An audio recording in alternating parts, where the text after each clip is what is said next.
All right, man. Spring's here. Market's good. I appreciate everybody being here. But I noticed there's a few churchgoers in here tonight. You know how I know that?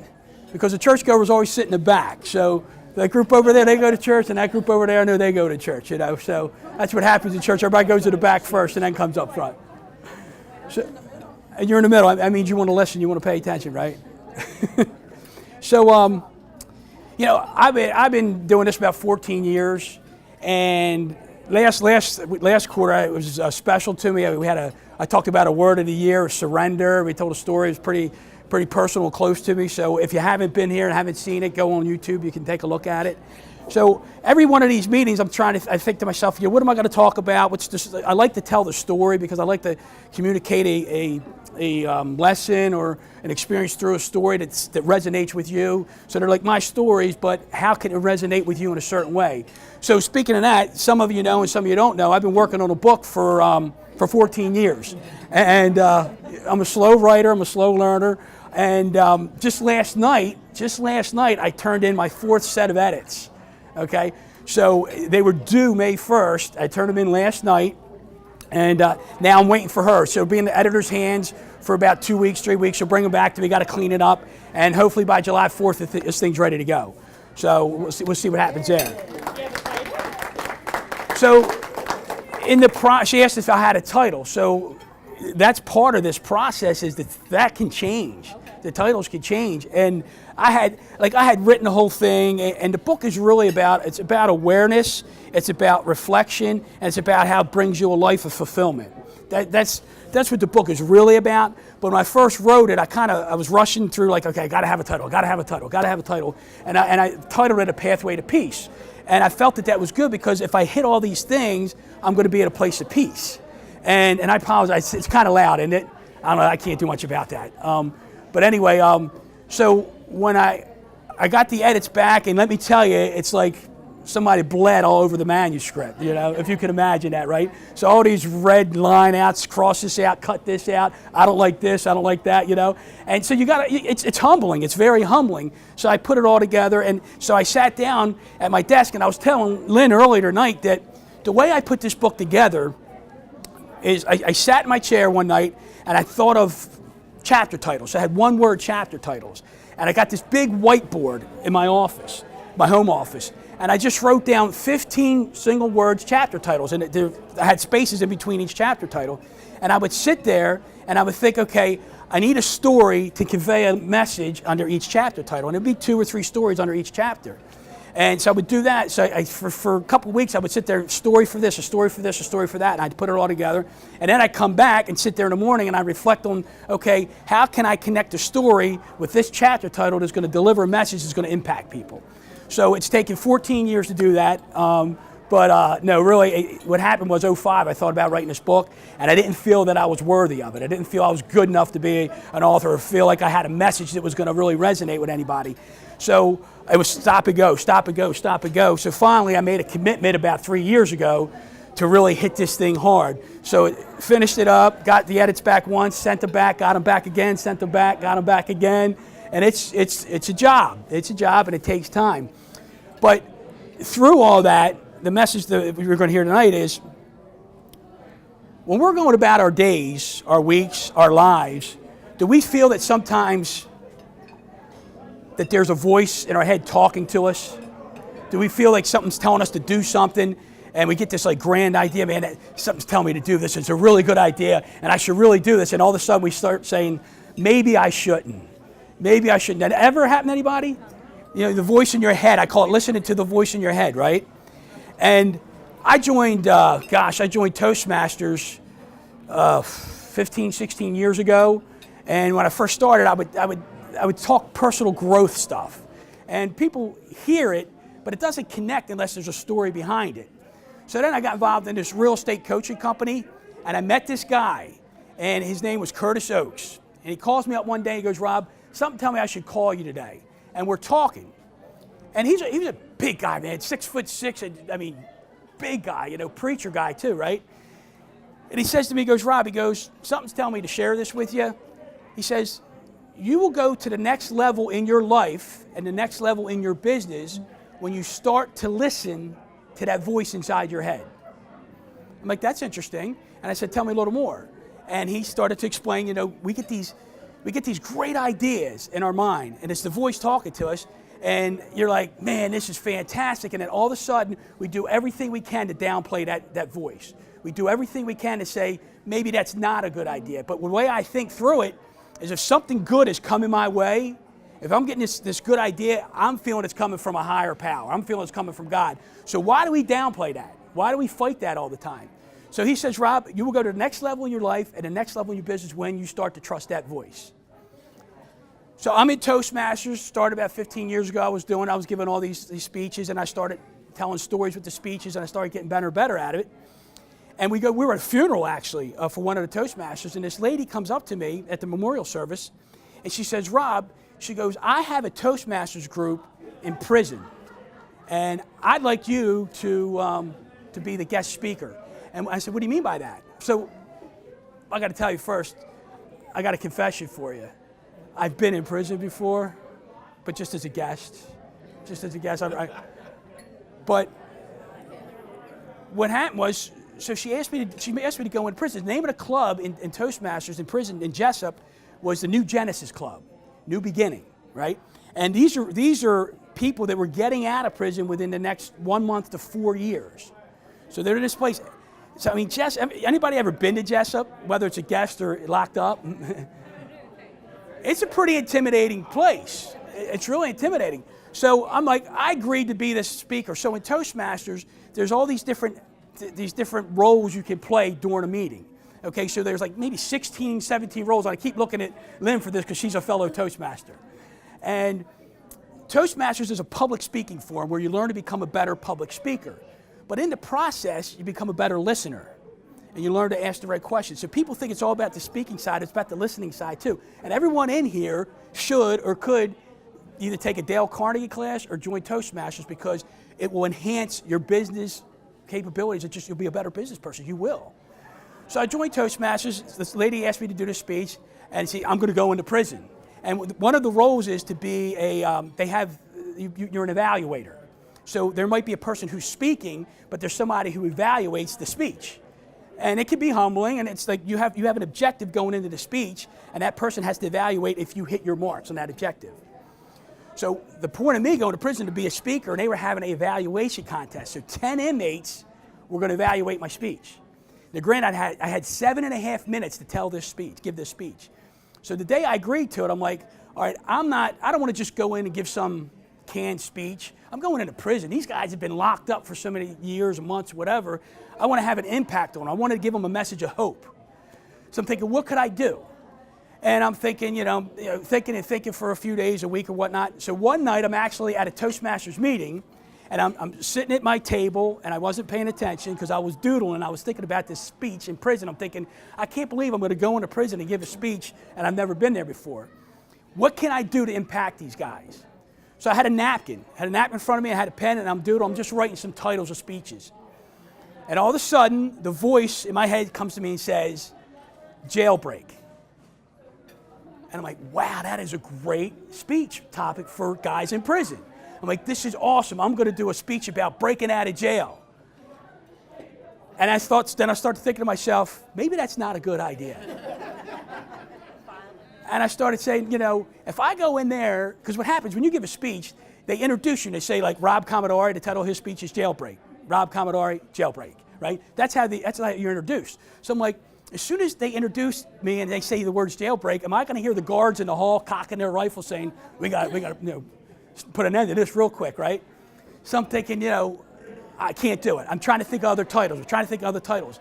And then one night I'm sitting at home, I'm like, Curtis Oakes told me one night, he said, you will go to the next level in your life and in your business when you listen to that voice inside you. So I'm like, the hell with it, jailbreak it is. So fast forward to the day of the speech. It was December about 10, 12 years ago. It was a cold morning, and I pull into the parking lot at Jessup Prison. I'm telling you, it's overwhelmingly intimidating. You pull in, and there's these 5 big buildings, and you got razor wire at the top of the fence. You got razor wire in the middle, and you got razor wire at the bottom. You guys, is it tough to hear back there? Anna, are you guys hear okay? Can you hear okay? Okay. So you got razor wire, all these places. I'm like, there's nobody getting out of that prison. And I'm coming in there with the jailbreak theme. So as I'm walking in, right, I'm walking in, there's this courtyard and these guys lifting weights. And you remember the old thermal undershirts, you know, they got them cut off here and they're blowing out weights and you see their breath coming out, right? And I'm like, man, I can't believe I'm going in here. Go through the guard gates and through all the hallways, and I get into this room. And it's room about maybe 20 by 20, and there's 20 guys in here. There's 20 inmates and about 3 or 4 Toastmaster people. And I'm like, I'm nervous. I'm really nervous. I'm like intimidated. I'm like, I just got to keep going through with this. So I meet the guy. He's the president of the club. He's an inmate, and he's got to introduce me. So now, I've probably told you this before, but I'm in this room, 20 by 20. I got this little corner, and I'm like, I got my back turned. I'm like, I say a prayer every time, like I give a speech, and that prayer goes something like this. It's like, God, let the words come out the way they need to be spoken, and let them be heard the way they need to be heard. If this doesn't work out, it's your fault, not mine. That's the prayer every time, right? So I say that prayer right before I'm ready to go up, and the guy goes, our speaker today, our guest speaker today is Rob Commodari, and the title of his speech is Jailbreak. Rob Commodari, Jailbreak. And I'm like, all right, here we go. And so I look around, these guys, their eyebrows are like, this guy's crazy. So I look around, and in a whisper, I'm like, hey, guys, I'm planning a jailbreak today. And I got to know right now, are you in or are you out? It's just one question. It's one simple answer. I got to know. And I pause for like 20 seconds. And you should see the looks on these guys' faces, right? And then I come back and like, I'm not talking about climbing a fence and breaking out of prison that way. I'm not talking about digging under the walls and running for freedom. That's not the jailbreak we're talking about today. I'm talking about breaking down the walls inside all our heads in this room. You, me, everybody in this room, we're going to break down the walls of fear, anxiety, hate, jealousy. We're going to break down those walls. Now I'm going to ask you one more time. Are you in or are you out?